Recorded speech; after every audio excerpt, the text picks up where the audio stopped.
नमस्कार, माझं नाव प्रशांत निकम आणि महाराष्ट्र माझा या चॅनलमध्ये तुमचं सर्वांचं स्वागत आहे. मित्रांनो, आपण नेहमीच नवनवीन विषय घेऊन येत असतो, त्यामुळे जर चॅनलला सबस्क्राईब केलं नसेल तर सबस्क्राईब करा, लाईक करा आणि शेअर करायला विसरू नका.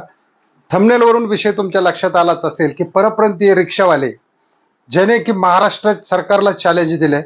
तर आपण हा एक छोटासा व्हिडिओ पाहू आणि त्यानंतर बोलू आपण. तर चला आपण हा व्हिडिओ पाहू. हम महाराष्ट्र सरकार से कहना चाहता हूँ, आप बोले मराठी भाषा सीखो, हम मराठी भाषा सीखे, परीक्षा दिए पास हुए, और अगर इसके बावजूद कहीं कार्रवाई हुआ, कोई गाली गलौज मारपीट हुआ, तो मैं कहना चाहता हूँ मैं झारखंड से हूँ। अगर अपने राज्य पे उतर गया ना तो पूरा झारखंड से खनिज जितना है, कोयला लोहा सब बंद कर दूंगा। आप अपना राज्य का ताकत दिखाइएगा, हम अपना राज्य का ताकत दिखाएंगे। जान चलाएगा जाएगा चलेगा, लेकिन कोयला नहीं आने देंगे झारखंड से महाराष्ट्र। हम लोग झारखंड से एक भी कोयला पास होने नहीं देंगे। अगर यहाँ मेरा रिक्शा का एक भी कुछ भी लाइसेंस या परमिट हुआ तो हम झारखंड सरकार से, महाराष्ट्र सरकार से कहना चाहता हूँ, किसी का नहीं सुनेंगे हम लोग पब्लिक। तर मित्रांनो, तुम्ही हा व्हिडिओ पाहिला असेल, हा एका झारखंडच्या रिक्षावाल्याचा. तर तो काय म्हणतो की मी सांगतोय बघा, परत बोलताल सांगितलं नाही म्हणून, जर माझं लायसन रद्द झालं, एक रिक्षावाला सांगतोय, तर झारखंडवरून जो कोळसा आहे तो मी महाराष्ट्रात येऊ देणार नाही. आणि झारखंड सरकारला बी सांगतोय, तुम्ही पण बघा, आणि महाराष्ट्र सरकारला सांगतोय, जर माझ्या लायसनवर कारवाई झाली, माझ्या रिक्षावर कारवाई झाली, तर हा जो कोळसा येणार आहे महाराष्ट्रात तो मी बंद करेन. आता हा काय कोळशाच्या खाणीचा मंत्री आहे का? हा मुंबईत पोट भरायला आलेला. झारखंडची लोकसंख्या आहे 3 कोटी, मुंबईची लोकसंख्या आहे 4-4.5 कोटी. म्हणजे एका मुंबई इतकं सुद्धा झारखंड नाही. आणि तिथला हा माकड मल्ल्या झाकण झुल्या येऊन महाराष्ट्र सरकारला चॅलेंज देतोय. तो आला एकतर पोट भरायला, आणि तो काय म्हणतोय की मी मतदान करतो. म्हणजे यांची मतदान इथं कशी? फक्त काही थोड्या मतांसाठी राजकीय पक्ष विकले जातात का, ज्यांचे आधार कार्ड बनवले जातात. अहो, नेपाळची लोक सुद्धा इथून विमानाचे पासपोर्ट बनवतात. म्हणजे काय आहे, पोलीस खातं आहे का काय आहे का काय? व्हेरिफिकेशन सुद्धा होत नाहीत. आता या झारखंडच्या या रिक्षावाल्याचं मतदान ह्या मुंबईमध्ये कसं? हा एक सर्वसामान्यांना पडलेला प्रश्न आहे. आणि हा उघड उघड चॅलेंज देतो महाराष्ट्र सरकारला. तर याला खरा जाब हा मनसेच विचारणार. कारण राजसाहेबांची जी मनशा आहे ती रस्त्यावर उतरून म्हणजे लढणारा पक्ष आहे. आणि बाकीचे काही सत्ताधारी पक्ष यांना कुणी काही किती बोला, एक रिक्षावाला येऊन महाराष्ट्र सरकारला चॅलेंज करतो की आम्ही कोळसा येऊन देणार नाही. अरे, तुला सांगणं आहे माझं की महाराष्ट्रामध्ये नागपूर असेल, यवतमाळ असेल, चंद्रपूर असेल, या ठिकाणी भरमसाठ कोळशाच्या खाणी आहेत. आणि तिथून 80% कोळसा हा देशात पाठवला जातो. तू काय सांगतो तुझ्या झारखंडच्या त्या कोळशाचं?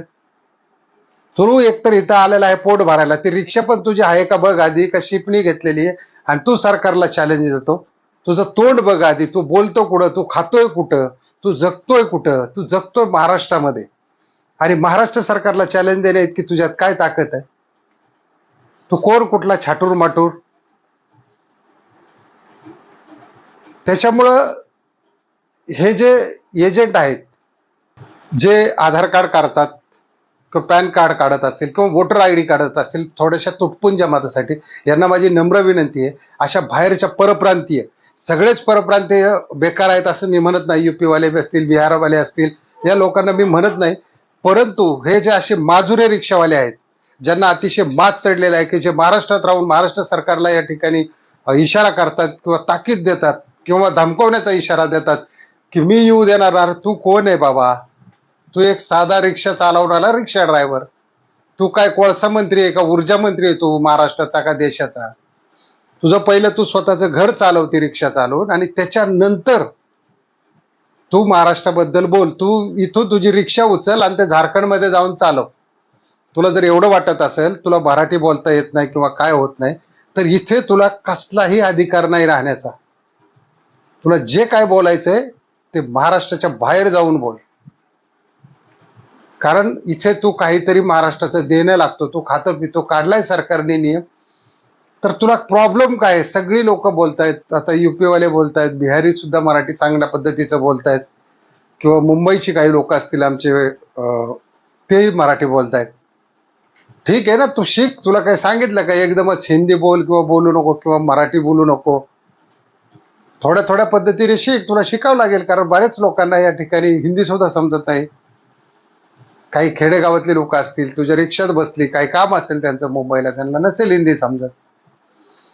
तर अशा ज्या माजुरड्या जो रिक्षावाला आहे, हा आत्ता ज्याचा तुम्ही हा व्हिडिओ पाहिला, ह्या हरामखोराला जर मनसेचे कोणी जर कार्यकर्ते पदाधिकारी असतील तर त्याला एकदा त्याची जागा दाखवून द्या, की अन्यथा त्याची रिक्षा त्या रेल्वेत घालून त्याला झारखंडला पाठवून द्या. म्हणजे तिथंच तू त्या कोळशाच्या खाणीवर बस.